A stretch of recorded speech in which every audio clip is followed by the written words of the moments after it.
हर खबर पर होगी आपकी पकड़। डाउनलोड कीजिए एबीपी लाइव ऐप। हाथरस में गैंगरेप के पीड़ित के परिवार ने प्रशासन पर गंभीर आरोप लगाए। रेप पीड़ित के पिता का कहना है कि उनसे जबरन जांच से संतुष्ट होने के कागज पर दस्तखत करवाए गए। गैंगरेप पीड़ित के पिता ने केस की सीबीआई या सुप्रीम कोर्ट के जज से जांच कराए जाने की मांग भी की है। उन्होंने ये भी कहा है कि यूपी पुलिस की जांच पर उन्हें भरोसा नहीं है। तो तस्वीरें लगातार हम आपको कल की दिखा रहे हैं, लेकिन आज का बड़ा अपडेट ये है कि पिता ये कह रहा है कि उन्हें उत्तर प्रदेश पुलिस पर भरोसा ही नहीं।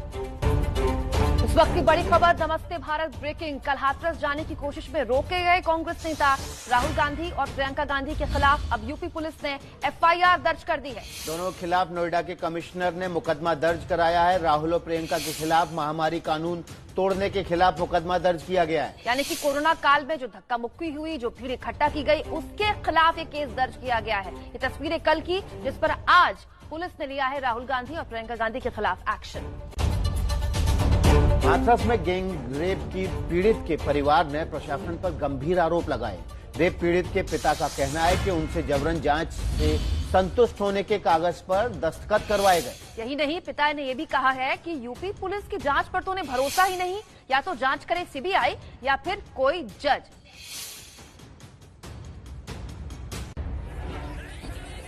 हाथरस की घटना को लेकर देश भर में गुस्सा फैला तो बुधवार शाम हाथरस प्रशासन ने पीड़ित के पिता की बातचीत मुख्यमंत्री योगी से करवाई। इस मुलाकात के बाद हाथरस प्रशासन ने दावा किया है कि पीड़ित का परिवार प्रशासन की कार्रवाई से पूरी तरह संतुष्ट है। जो पीड़ित के पिता है और जो परिजन है, उन्होंने कल स्टेटमेंट भी दिया है कि हम प्रशासन द्वारा जो कार्रवाई की गई है उससे पूर्णतः संतुष्ट है। मुझे लगता है कि हमको जो पीड़िता के परिजन और उनके द्वारा जो कही हुई बातें हैं उनका हमको सम्मान करना चाहिए।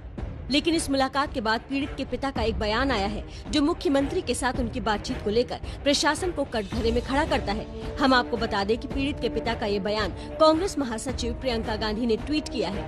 यहाँ से हमें दबाव देके लेके गया कि तो वहाँ जनपद थाने लेके पहुँचे गए, योगी से बात करांगे। वहाँ लेके वहाँ PWD में उनका पूरा प्रेशर था और खा के तो वहाँ पुलिस वाले DM साहब ने पूरा दबाव देके और हमारे 3 आदमी के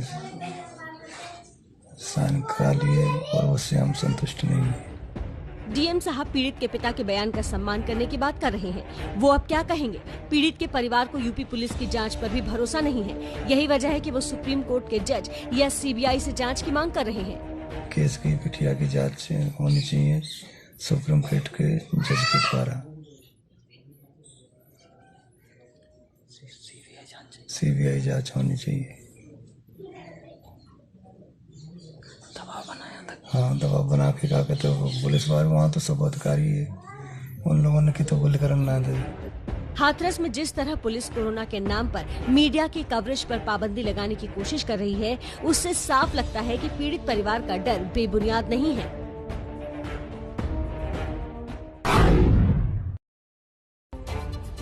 हाथरस की घटना ने पूरे देश को झकझोर कर रख दिया है, लेकिन इस मामले में यूपी पुलिस अभी भी राज्य के लोगों को, देश के लोगों को गुमराह करने में लगी है। यूपी पुलिस कहती है कि पीड़ित के साथ रेप हुआ ही नहीं, मगर ऐसा बयान देकर वो केवल अपने केस को और कमजोर कर रही है। लड़की घर जाएगी। आज काम में इतनी हिम्मत है, मैं जोली में कोई भीग जा सके तो कोई माँ को लाल है। इनमें से कौन ने अपनी माँ की कोख से जन्म लाया है? FSL की रिपोर्ट आने के बाद से यह स्पष्ट हो गया है कि उनके साथ, पीड़िता के साथ कोई रेप या मास रेप की बात नहीं हुई थी। ये है यूपी पुलिस के ADG law and order Prashant Kumar. देश के सबसे बड़े राज्य में कानून व्यवस्था की जिम्मेदारी इनके पास है। हाथरस की पीड़ित को इंसाफ दिलाने में इनकी बड़ी भूमिका है, लेकिन ये इंसाफ क्या दिलाएंगे जब रेप या गैंगरेप की बात ही नहीं मानते। ऐसा लगता है ये पीड़ित के साथ नहीं बल्कि वारदात को अंजाम देने वाले अपराधियों के साथ है। ADG साहब रेप को ही नकार रहे हैं, जो आरोप खुद पीड़ित ने मरने से पहले लगाए थे। उस दिन जिस दिन आपकी चोट लगी है उस दिन रेप हुआ है? अच्छा, दोनों ने किया था, कोई और भी था?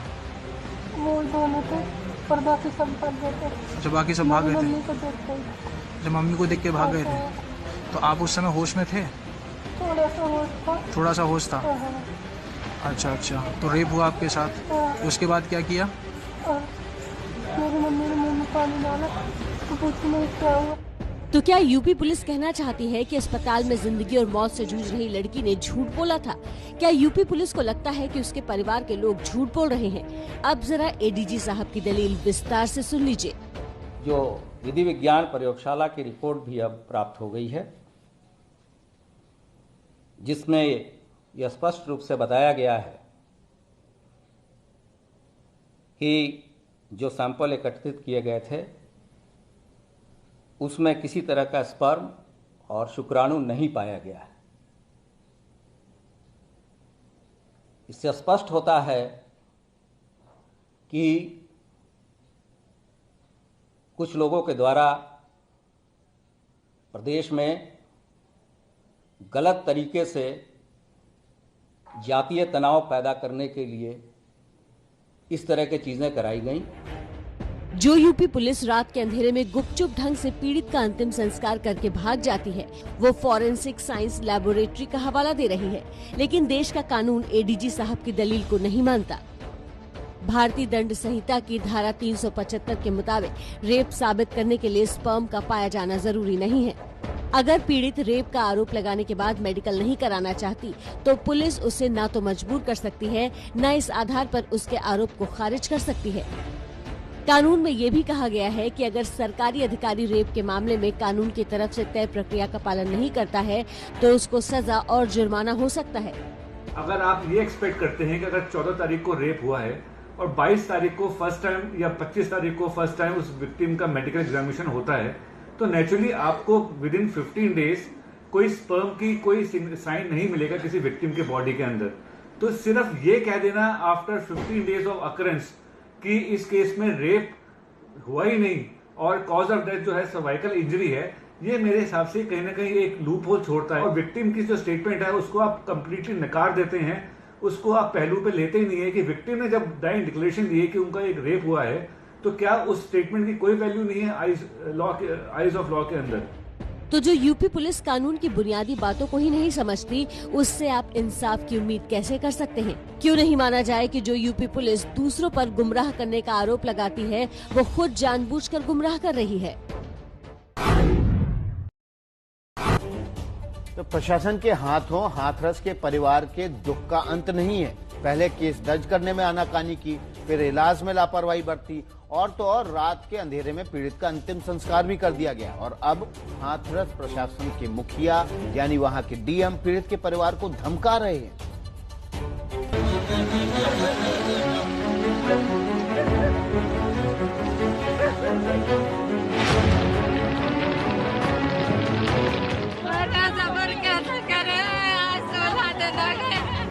आपकी इच्छा, आपको बार बार बयान बदलना नहीं बदलना है, अभी हम भी बदल जाए कि नहीं। ये है हाथरस के डीएम प्रवीण कुमार लक्षकार और ये जिस कुर्सी पर बैठे हैं उसको भी जरा देख लीजिए। लगता नहीं कि ये महंगी कुर्सियां गैंग रेप पीड़ित के परिवार की हैं। शायद राजा साहब को गरीब के घर की चारपाई पर बैठना गवारा नहीं होगा, इसलिए कुर्सी भी प्रशासन की तरफ से यहाँ भिजवाई हो। राजा साहब पीड़ित के परिवार से मिलने के लिए आए थे, लेकिन इसी मुलाकात के दौरान पीड़ित के पिता को धमका कर चले गए। जरा आप भी सुन लीजिए इस धमकी देने वाले डीएम को। आप अपनी विश्वसनीयता खत्म मत करिए। तो मीडिया वाले मैं आपको बता दूं, आज अभी आधे चले गए, कल सुबह तक आधे और निकल जाएंगे, 2-4 बजे निकल जाएंगे और हम ही आपके साथ खड़े हैं। अब आपकी इच्छा, आपको बार बार बयान बदलना नहीं बदलना है, अभी हम भी बदल जाए कि नहीं। लेकिन धमकाते वक्त डीएम साहब को अंदाजा नहीं था कि उनके रौब के आगे परिवार भले कुछ न बोले, मगर उनकी बातों को अपने मोबाइल में रिकॉर्ड कर रहा है। डीएम ने और क्या क्या कहा ये भी सुन लीजिए। तो यहाँ पे बोल रहे हैं कि तुम्हारी लड़की अगर कोरोना से मर जाती तो मुआवजा मिल जाता है। ये सब धमकियाँ मिल रही हैं, पापा को धमकाया जा रहा है। अब ये लोग हमें यहाँ रहने नहीं देंगे। ये डीएम बहुत ज्यादा ही चालबाजी कर रहे हैं, हम लोगों के साथ में इतना प्रेशर डाल रहे हैं जबरदस्ती के। लेकिन वीडियो में पोल खुलने के बाद डीएम बड़ी ही मासूमियत से सफाई देने के लिए आ गए। जिलाधिकारी हूँ और इसके नाते उनका सुख दुख बांटना मेरा कर्तव्य है, तो इसके लिए मैं आज उनसे मिलने गया था और 1.5 घंटे तक लगभग मेरी उनसे बातचीत हुई थी और मैंने उनका यही जानने का प्रयास किया कि इनकी नाराजगी का क्या कारण है। लेकिन इस तरीके से नकारात्मक जो खबरें चलाई जा रही है उसका मैं खंडन करता हूँ। लेकिन क्या अथाह दर्द में डूबे किसी परिवार के साथ कोई सुख दुख बांटने जाता है तो ऐसे बोलता है?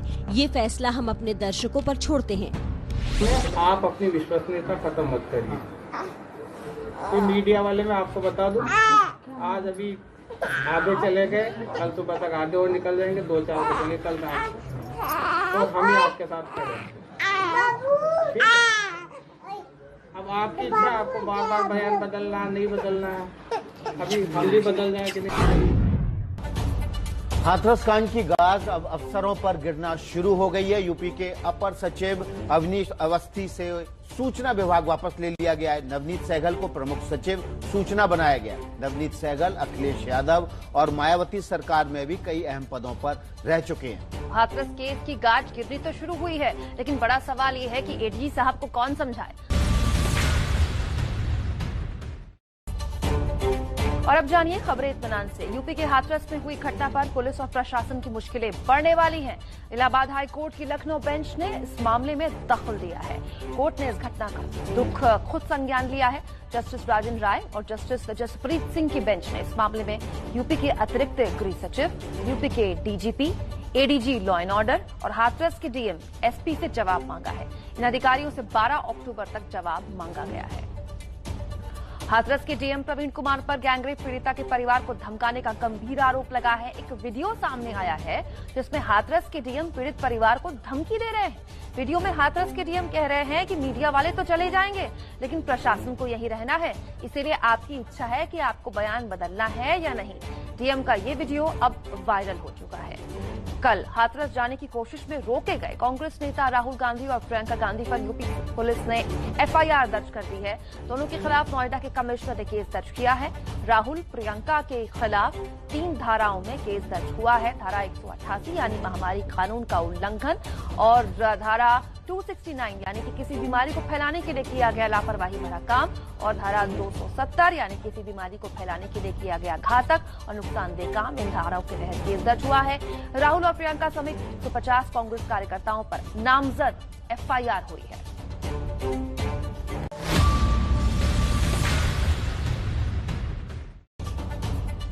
एनडीए से अलग होने के बाद अकाली दल ने नए कृषि कानून के खिलाफ कल पंजाब में एक लॉन्ग मार्च निकाला। चंडीगढ़ में प्रवेश करने की कोशिश में अकाली दल कार्यकर्ताओं और पुलिस के बीच झड़प हो गई। पुलिस ने मुल्लापुर बैरियर में अकाली कार्यकर्ताओं को रोक दिया, जिसके बाद हंगामा मच गया। पुलिस ने उन्हें तितर-बितर करने के लिए पहले पानी की तेज बौछारें की और उसके बाद लाठियां चलाईं। सुखबीर बादल और उनकी पत्नी हरसिमरत कौर बादल भटिंडा से ये मार्च लेकर आए थे।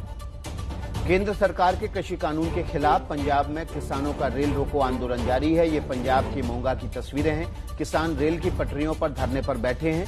किसानों के ऐसे विरोध प्रदर्शन, ऐसी तस्वीरें पंजाब से कई जगहों से आई हैं। इन कानूनों के खिलाफ प्रदर्शन तेज करने के लिए 31 किसान संघ एकजुट हुए। आज कांग्रेस भी नए कृषि कानून के खिलाफ किसानों के हक में सत्याग्रह करने वाली। कांग्रेस पंजाब में अपने नाराज नेताओं को मनाने की मुहिम में जुटी है। इसी सिलसिले में पार्टी के पंजाब प्रभारी हरीश रावत पूर्व मंत्री नवजोत सिंह सिद्धू से मिले। हरीश रावत सिद्धू से अमृतसर में उनके घर पर मिले। सिद्धू की पंजाब के सीएम कैप्टन अमरिंदर सिंह के साथ पटरी नहीं बैठती है और पिछले साल जून महीने में उन्होंने कैप्टन अमरिंदर सिंह के मंत्रिमंडल से इस्तीफा दे दिया था। इसके बाद से सिद्धू खामोश बैठे हैं। अब हरीश रावत की उनसे मुलाकात को अहम माना जा रहा है।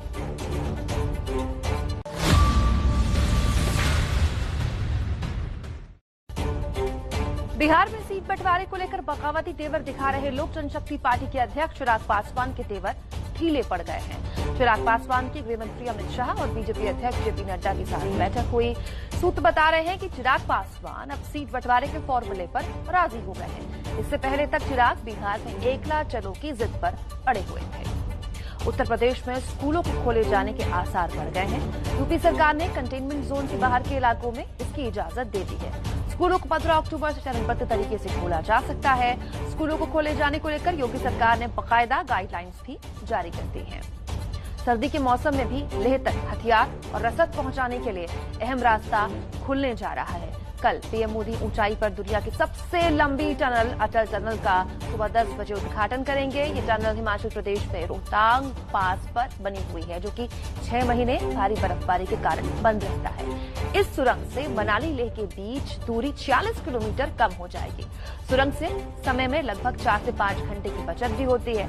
टनल बन जाने के बाद अब लाहौल स्पीति जाने की सुविधा आसान हो जाएगी।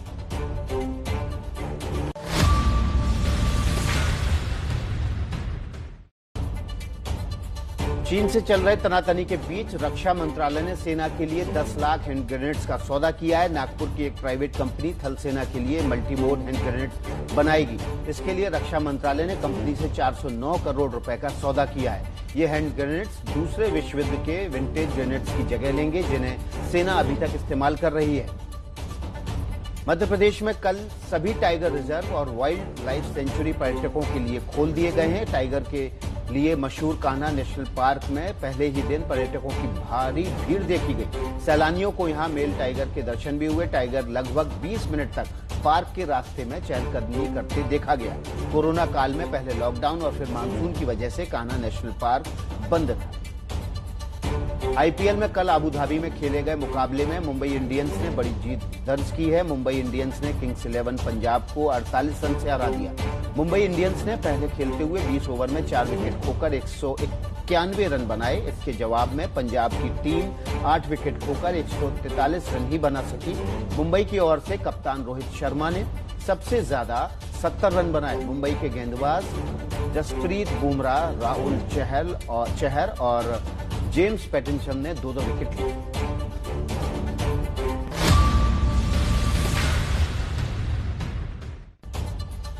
हांगकांग के चीन सरकार विरोधी प्रदर्शन के दौरान भारत का राष्ट्रीय ध्वज तिरंगा लहराया गया। हांगकांग में कल चीन के नेशनल डे परेड के मौके पर विरोध प्रदर्शन हुए। इन प्रदर्शनों के दौरान ये अनोखा नजारा दुनिया ने देखा, जब एक शख्स ने अपनी नाराजगी का इजहार करने के लिए भारतीय झंडा लहरा दिया। एक पत्रकार ने जब झंडा लहराने पर सवाल पूछा तो जवाब था कि क्योंकि भारत चीन के खिलाफ लड़ रहा है, हम भारत के साथ हैं, भारत हमारा दोस्त है। अमेरिका के कैलिफोर्निया में जंगलों में लगी आग को हेलीकॉप्टर की मदद से बुझाने की कोशिश की जा रही है। इस काम में नेशनल गार्ड्स के 2 ब्लैक हॉक हेलीकॉप्टर्स लगाए गए हैं। इन हेलीकॉप्टर्स से पैकेट से पानी लाया जाता है और फिर कैलिफोर्निया के जिस इलाके में जंगल धधक रहे हैं, वहां आसमान से पानी डाला जाता है। पिछले 2 हफ्ते से कम समय में इस तरकीब से आग बुझाने के 52,000 गैलन से भी ज्यादा पानी डाला जा चुका है। आर्मेनिया और अजरबैजान में बीच भीषण जंग अभी भी जारी है। इस बीच अजरबैजान के रक्षा मंत्रालय ने कुछ वीडियोज जारी किए हैं, जिस पर दावा किया गया है कि आर्मेनिया के सैन्य संगठनों को तहस नहस कर दिया गया है। दोनों देशों के बीच नागोर्नो काराबाख नाम के एक विवादित इलाके को लेकर रविवार से लड़ाई जो शुरू हुई थी, वो अभी भी जारी है। दोनों सेनाओं ने लगातार हमले का दोष एक दूसरे पर मढ़ दिया है।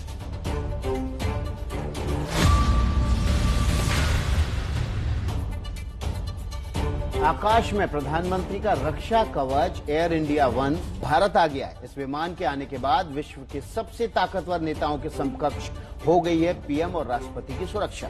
भारत ने बोइंग कंपनी से ऐसे 2 विमान खरीदे। कुछ इसी अंदाज में कल शाम 3:15 पर बोइंग 777-300ER विमान ने दिल्ली के इंदिरा गांधी एयरपोर्ट पर लैंड किया। इसे नाम दिया गया है एयर इंडिया 1। इस विमान को भारतीय राष्ट्रपति, उपराष्ट्रपति और प्रधानमंत्री के इस्तेमाल के लिए विशेष तौर पर बनवाया गया है। इस विमान में क्या खास है, आइए आपको बता दें। जहाज के अगले हिस्से में जैमर लगा है, जो दुश्मन के रडार सिग्नल को जाम कर देता है। पंख में मिरर बॉल सिस्टम लगा है, जो इंफ्रारेड सिग्नल से चलने वाले मिसाइलों को भ्रमित करता है। पंख में फ्लेयर भी फिट है, जो आती हुई मिसाइल के वक्त छोड़ा जा सकता है। इस विमान में ऑफिस और एक मीटिंग रूम भी होगा। सैटेलाइट से चलने वाली हॉटलाइन और वीडियो कॉन्फ्रेंसिंग की व्यवस्था भी है। इन्हें वायुसेना के पायलट चलाएंगे, जिन्हें युद्ध काल में विमान उड़ाने की ट्रेनिंग दी गई है। साथ ही विमान एक बार में भारत से अमेरिका तक की दूरी तय कर सकेगा। इस विमान में हवा में ही ईंधन भरने की क्षमता होगी। पूर्वी लद्दाख में चीन से जारी तनातनी के बीच भारत ने स्वदेशी laser guided anti tank missile का सफल परीक्षण किया। अर्जुन टैंक से इस मिसाइल को दागा गया, जो लक्ष्य भेदने में कामयाब रही। ये तस्वीरें आत्मनिर्भर भारत की तरफ एक और कदम है।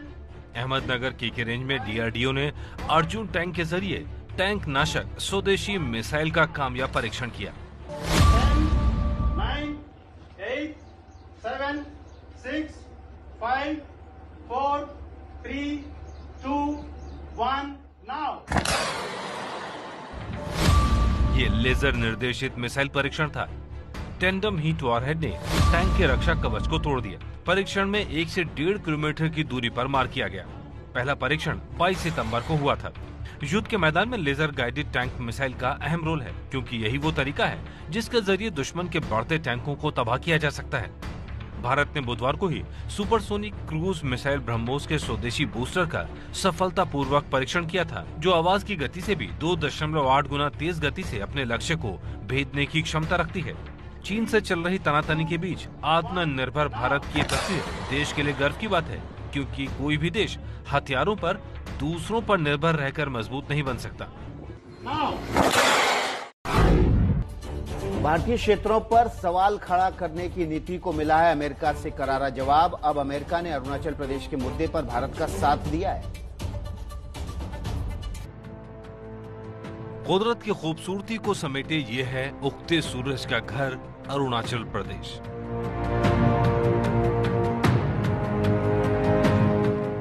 इस अरुणाचल पर चालबाज चीन की बुरी निगाहें हैं, लेकिन अब अमेरिका ने चीन को करारा जवाब दिया है। अमेरिका के विदेश विभाग ने बयान दिया है, करीब 60 साल से अमेरिका ने अरुणाचल प्रदेश को भारत का हिस्सा माना है। हम वास्तविक नियंत्रण रेखा पर किसी भी तरह की घुसपैठ, चाहे सैन्य हो या नागरिक, उसके जरिए क्षेत्रीय दावों को लेकर एक पक्षीय कोशिश का विरोध करते हैं। यह बयान बड़ा इसलिए है क्योंकि चीन भारत को अकेला समझता है। यही वजह है कि वो कभी लद्दाख में तो कभी अरुणाचल में विवाद बढ़ाता है। पिछले महीने जब चीन के विदेश मंत्रालय के प्रवक्ता झाओ लिजियान से अरुणाचल में गए 5 युवकों के बारे में पूछा गया, तो जानकारी देने के बजाय अरुणाचल को उन्होंने दक्षिणी तिब्बत बताया था। चीन ने कभी भी कथित अरुणाचल प्रदेश को मान्यता नहीं दी है। वो चीन के दक्षिणी तिब्बत का हिस्सा है। चीन जिस अरुणाचल प्रदेश को तिब्बत का हिस्सा बताता है, उस तिब्बत पर चीन ने 1950 में कब्जा किया था। तवांग में इलाके का सबसे बड़ा बौद्ध मंदिर है। बौद्ध समुदाय के लोगों के लिए ये तीर्थ स्थल है। जब तिब्बत आजाद मुल्क था, तब वहाँ के लोग तवांग में पूजा पाठ के लिए आया करते थे। बाद में तिब्बत को हथियाने के बाद ड्रैगन ने तवांग को भी अपना कहना शुरू कर दिया।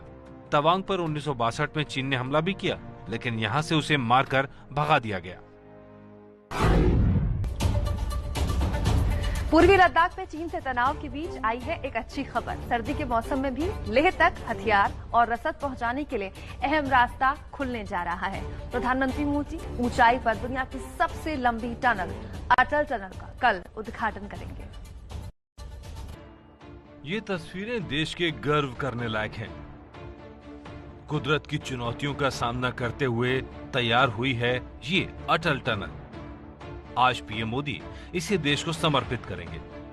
ये टनल रोहतांग पास पर बनी है, जो 6 महीने भारी बर्फबारी के कारण बंद रहता है। पहाड़ियों के बीच बनी ये सुरंग किसी चमत्कार से कम नहीं।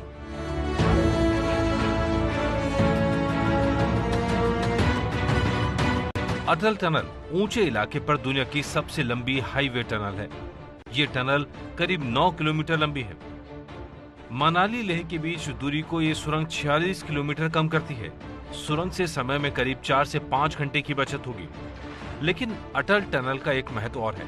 टनल के जरिए मनाली लेह पूरे साल जुड़े रहेंगे। इसी टनल से जाता है पूर्वी लद्दाख का रास्ता, जहां इस वक्त चीन से तनातनी चल रही है। इलाके में कुछ इस तरह बर्फ पड़ती थी और मशीनों से बर्फ हटाने का काम किया जाता था। लेकिन रोहतांग के आसपास बर्फ कई फीट पड़ती थी, जिसे हटाना भी संभव नहीं होता था। करीब 6 महीने लाहौल स्पीति घाटी सड़क मार्ग से कट जाती थी, लेकिन अब ये रास्ता ऐसा दिखेगा, यानी सुरंग से होकर बर्फ को बाईपास किया जा सकेगा।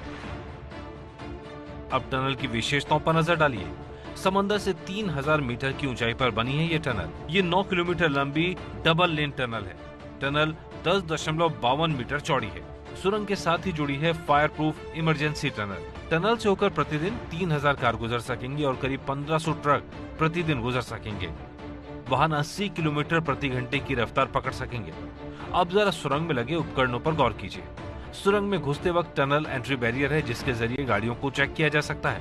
पूरी सुरंग में निर्बाध बिजली सप्लाई की व्यवस्था है। हर 150 मीटर पर टेलीफोन कनेक्शन है, हर 60 मीटर पर अग्निशमन उपकरण लगे हैं, हर 60 मीटर पर कैमरे लगे हैं, कुछ दूरी पर एग्जिट के बोर्ड लगे हैं।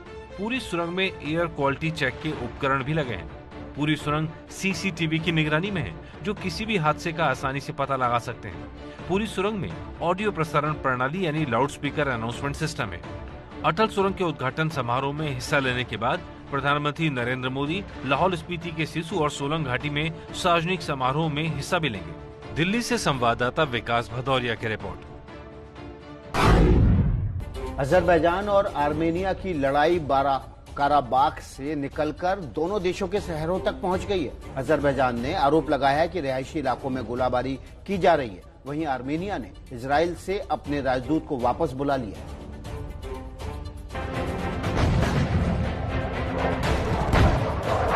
धमाकों ने खोल दिए राज।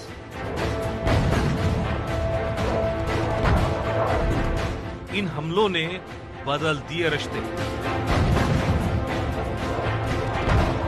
युद्ध ने आर्मेनिया को बहुत कुछ सिखा दिया है।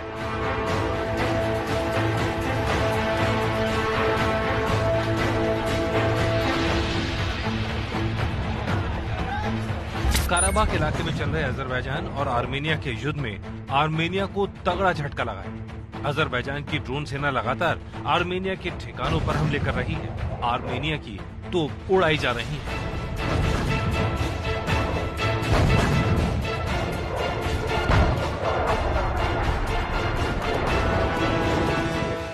आर्मेनिया के टैंक गाड़ियों को निशाना बनाया जा रहा है। ड्रोन हमलों के बाद बचता है ये टूटी हुई गाड़ियां, खाली पड़े बंकर। आर्मेनिया बनाम अजरबैजान के युद्ध में अब तक ड्रोन सेना भारी पड़ी है। अजरबैजान का दावा है कि उसके ड्रोन हमलों ने आर्मेनिया की सप्लाई चेन को तोड़ दिया है, जिसकी वजह से काराबाख के विद्रोहियों तक रसद और हथियार पहुंचाना अब मुश्किल हो गया है।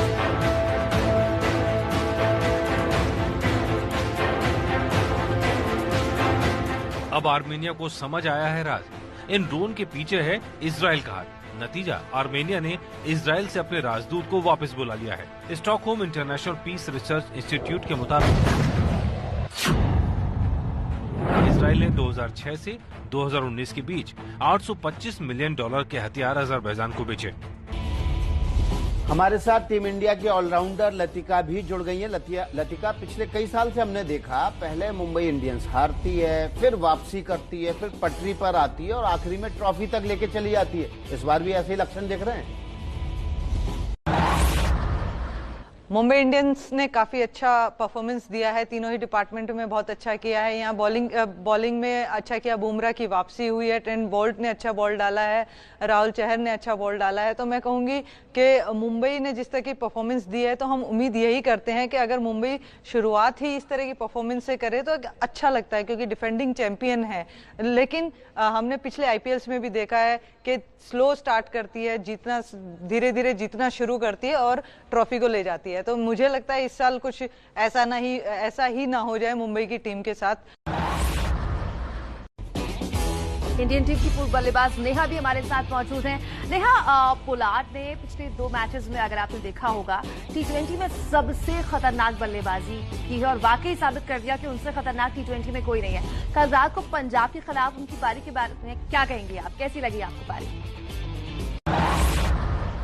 हाँ, बिल्कुल, मैं कहूंगी कि जिस तरीके से कल पोलार्ड ने बैटिंग की है वो सच में काबिले तारीफ है, क्योंकि मुंबई की टीम, क्योंकि पोलार्ड को आजकल मिडिल ऑर्डर ही ज्यादा वो खेल पा रहे हैं, क्योंकि अगर उनको थोड़ा जल्दी भेजा जाता है तो काफी और अच्छे साबित होते हैं। लेकिन पोलार्ड को जिस तरीके से कल भेजा गया था, मिडिल ऑर्डर उन्होंने टैकल किया था मुंबई का, उस टाइम बहुत ज्यादा जरूरत थी मुंबई को मिडिल ऑर्डर को संभालने की, क्योंकि ऑलरेडी क्विंटन डिकॉक आउट हो चुके थे और बीच में भी कुछ खासा किसी ने रन किए नहीं थे। तो मैं कहूंगी कि पोलार्ड की बैटिंग काफी मुंबई के लिए बहुत ज्यादा मायने रखती है उनके साथ। और जिस तरीके से कल हार्दिक पांड्या ने बैटिंग की, उन दोनों की पार्टनरशिप से मैं कहूंगी कि मुंबई टीम को जीत मिली है।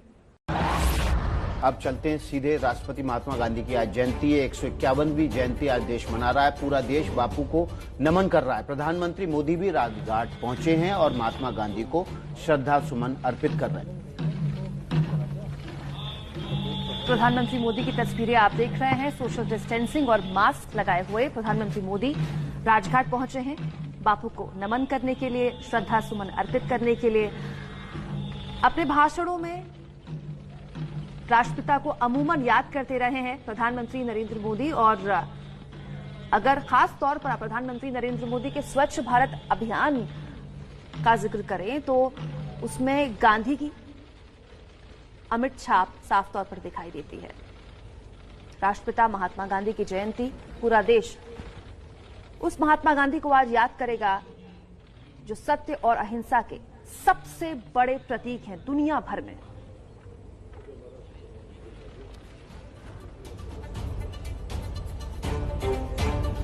राजस्थान के बांसवाड़ा से एक बड़ी खबर आ रही है। बांसवाड़ा में गैंगरेप की वारदात सामने आई है। गैंगरेप के बाद पीड़ित की हत्या भी कर दी गई है। पीड़ित परिवार का आरोप है कि जहर खिलाकर उसकी बेटी की हत्या की गई है। चारों आरोपी अब भी खुलेआम घूम रहे हैं, पुलिस मदद नहीं कर रही। वहीं पुलिस का कहना है कि ये मामला संदिग्ध है।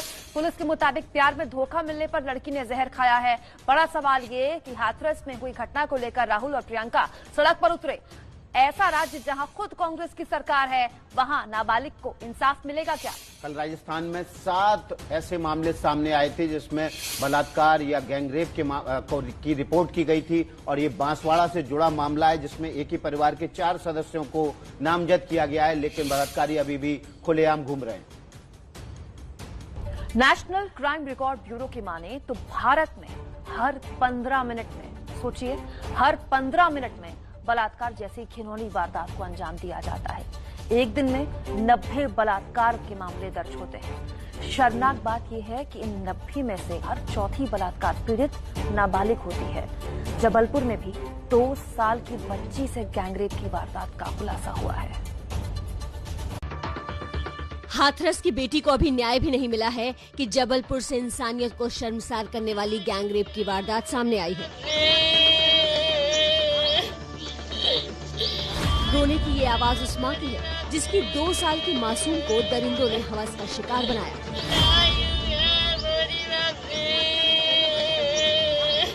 काले कपड़े से मुंह छिपाए बैठे ये जबलपुर रेप केस के आरोपी हैं, जिन्होंने छोटी बच्ची का रेप किया।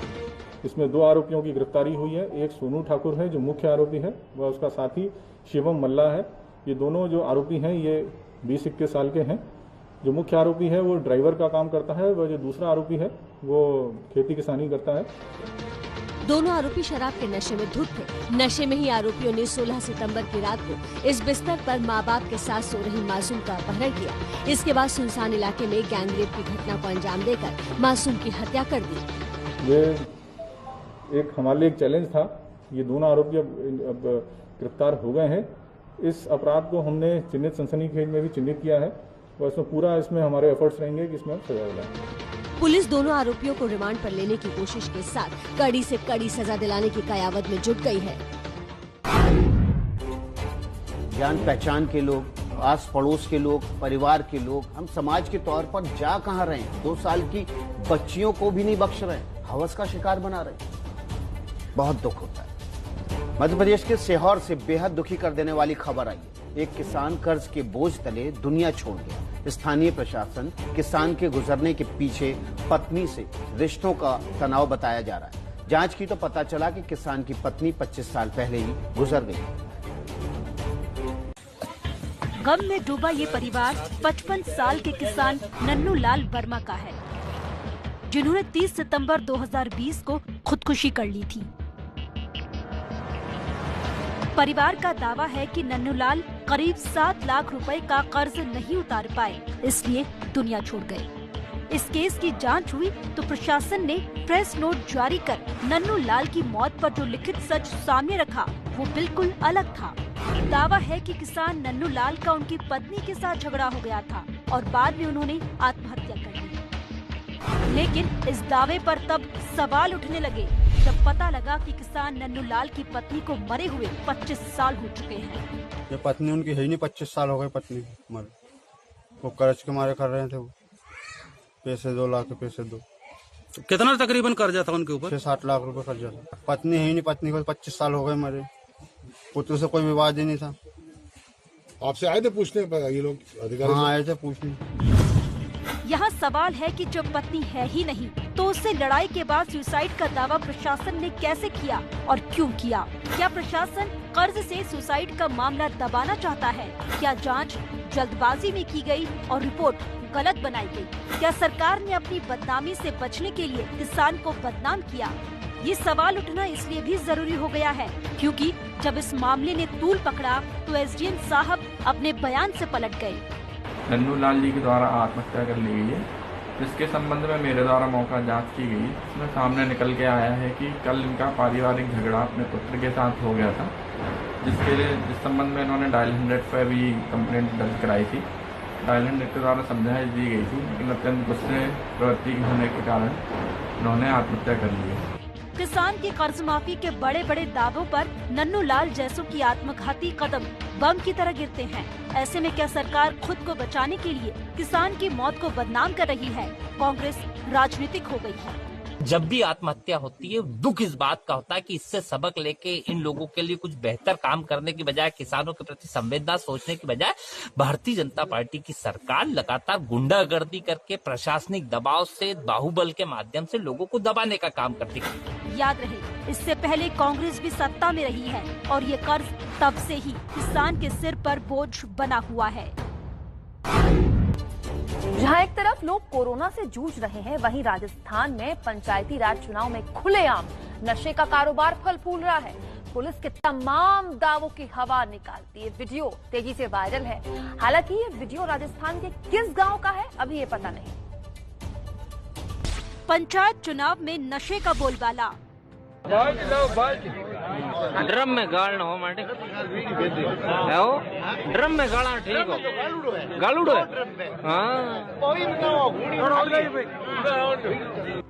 खुलेआम परोसी जा रही है अफीम।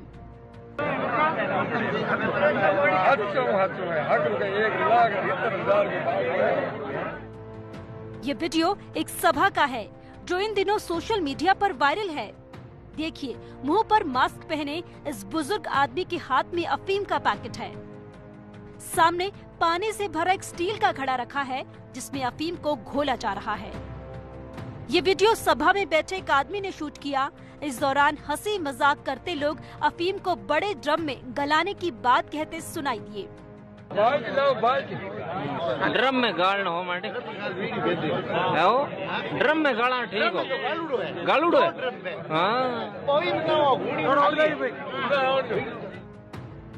अफीम गला रहा बुजुर्ग शख्स इसकी कीमत लाखों में कर रहा है। 1,70,000 के भाव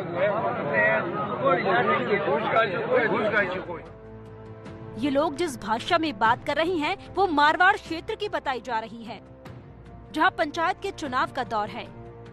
हालांकि ये अभी पता नहीं लगा है कि ये वीडियो किस गांव का है, लेकिन शक है कि पंचायत राज चुनाव के दौरान वोटरों को लुभाने के लिए ये नशीली चीजें बांटी जा रही हैं। इस वीडियो के सामने आने के बाद अब पुलिस जांच का भरोसा दे रही है। तो वीडियो वायरल हो रहा है, वो हमें भी प्राप्त हुआ है। सभी एसएचओ को भिजवा के चेक करवाया जा रहा है कि हमारे जिला क्षेत्र में किसी जगह का है या नहीं है। यदि हमारे जिला क्षेत्र का होता है तो जांच करवा के मामला दर्ज कर लेंगे। चुनाव में नशे के बोलबाले के साथ यहाँ लोगों की खचाखच भीड़ दिखी, जिसने सोशल डिस्टेंसिंग के नियमों को भी तोड़ डाला।